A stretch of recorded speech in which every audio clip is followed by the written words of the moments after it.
7장을 살펴보면서 2차 포로 귀환하는 사람들 중에 레위 사람들이 한 사람도 없다는 것을 알게 된 에스라는 니디님 사람들에게 요청을 하게 됩니다. 그 후에 레위의 아들 말리의 자손 중에서 한 명철한 사람을 데려오고 또 세레바와 그의 아들들과 형제 18명이 이제 합류하게 되는 것을 알게 되었습니다. 그리고 에스라는 금식 기도에 들어가게 되는데 2차 포로 귀환하는 사람들 중에는 어린아이들도 있었고 또 먼 길을 가는 동안 대적들로부터 안전을 위해서 하나님 앞에 금식으로 기도하며 간구하였다는 것을 알 수 있었습니다. 에스라의 간곡한 기도를 들으신 하나님은 응답하셨고 믿음으로 발걸음을 옮긴 에스라와 이스라엘 백성들이 예루살렘에 무사히 도착할 수 있었음을 알 수 있었습니다. 이제 오늘 본문에서는 에스라가 예루살렘에 도착해서 4개월 정도 지난 후입니다. 에스라의 사명은 여호와의 율법을 연구하여 준행하며 그 율례와 규례를 이스라엘 백성들에게 가르치는 것이었습니다. 그런데 에스라에게 예루살렘에 도착해서 들려오는 것은 너무도 기가 막힌 보고를 받게 된 것입니다. 그 보고의 내용이 1절과 2절입니다. 제가 읽겠습니다. 이 일 후에 방백들이 내게 나와 이르되 이스라엘 백성과 제사장들과 레위 사람들이 이 땅 백성들에게서 떠나지 아니하고 가나안 사람들과 헷 사람들과 브리스 사람들과 여부수 사람들과 암몬 사람들과 모압 사람들과 애굽 사람들과 아모리 사람들의 가증한 일을 행하여 그들의 딸을 맞이하여 아내와 며느리로 삼아 거룩한 자손이 그 지방 사람들과 서로 섞이게 하는데 방백들과 고관들이 이 죄에 더욱 으뜸이 되었다 하는지라. 지금 말씀에서 방백들이 에스라에게 이방 족속들과의 혼인 문제를 제기하고 있는 것입니다. 방백들이 혼인 문제를 제기한 이유는 이스라엘에게 이방 족속들과의 혼인은 율법의 파기이며 이스라엘 민족의 순수성을 파괴하는 큰 죄악이기 때문입니다.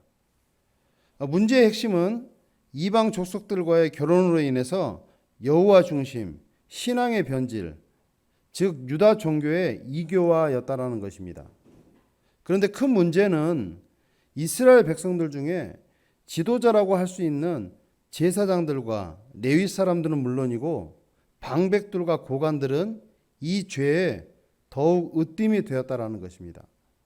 지금 이스라엘 백성들은 포로 생활 70년을 까맣게 잊어버리고 살아가고 있는 모습입니다. 이들이 포로 생활하게 된 이유가 솔로몬 때부터 이방 여인들이 들어오고 또 그 여인들이 자기들이 섬기고 있던 신들을 가지고 들어오게 된 것이 하나님 앞에 범죄가 시작이 된 것입니다.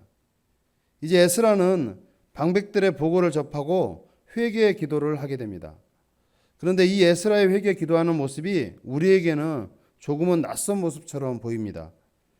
오늘 본문 3절에서 6절까지에서 그 모습을 볼 수 있는데 우리 함께 다시 한번 한 절씩 교독하고 6절 마지막 절은 다시 한번 읽도록 하겠습니다. 내가 이 일을 듣고 속옷과 겉옷을 찢고 머리털과 수염을 뜯으며 기가 막혀 앉으니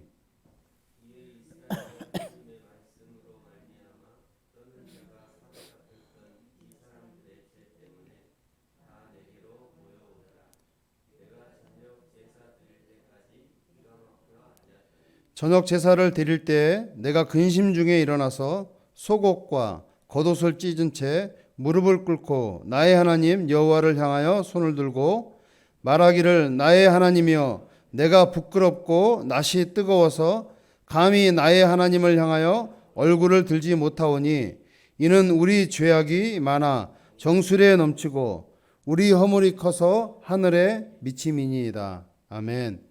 3절을 보시면 속옷과 겉옷을 찢고 기도했다라고 되어 있는데 이 말은 자기 자신의 허물을 드러내는 완전한 회개를 나타내는 말입니다.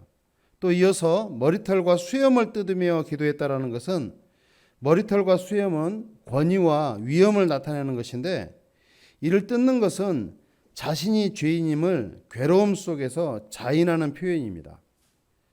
이어서 7절부터는 에스라의 회개의 기도를 자세히 말해주고 있습니다. 에스라의 기도는 단지 하나님께 범죄를 저지르게 된 것을 용서를 구하는 것이 아니라 하나님의 마음을 가지고 이스라엘 백성들을 바라보면서 눈물로 기도했다라는 것입니다. 70년이라는 포로 생활을 통해서 하나님은 이스라엘 백성들에게 하나님의 약속은 반드시 이루어 가신다라는 것을 보이셨고, 이스라엘 백성들을 예루살렘으로 돌아와서 하나님의 성전을 건축하고 하나님을 예배할 수 있는 은혜의 삶을 살아갈 수 있도록 해주셨는데, 여전히 하나님 앞에 범죄하는 이 이스라엘 백성들을 보고 에스라는 하나님께 어떤 말을 해야 할지, 무슨 말을 해야 할지 넋을 잃을 정도였다라는 것입니다. 사랑하는 성도 여러분, 오늘 에스라는 이스라엘 공동체의 범죄를 알고 속옷과 겉옷을 찢고 머리털과 수염을 뜯어가면서 눈물의 기도를 하게 되는 것을 보게 됩니다. 오늘 에스라는 하나님께 범죄를 저지른 백성들과 자신을 따로 보지 않았습니다. 오늘 에스라는 하나님의 마음을 가지고 범죄를 저지르고 있는 이스라엘 백성들을 안타까워하며 눈물을 흘릴 수밖에 없었습니다.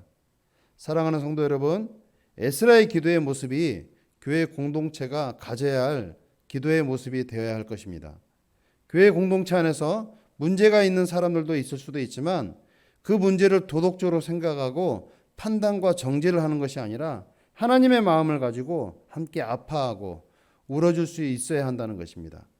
오늘 저와 여러분이 오늘 에스라처럼 하나님의 마음을 가지고 누군가에게 눈물이 되어줄 수 있기를 예수님 이름으로 축복합니다. 기도하겠습니다. 거룩하시고 존귀하신 하나님, 오늘 에스라서를 통해서 우리의 삶을 돌아보게 됩니다.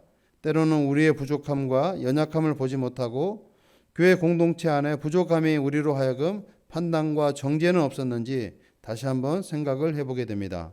바라옵건대 우리 모두가 하나님의 마음을 가지고 교회 공동체를 품게 하시고 같이 아파하고 눈물이 되어주는 사랑이 넘치는 공동체가 되게 하옵소서.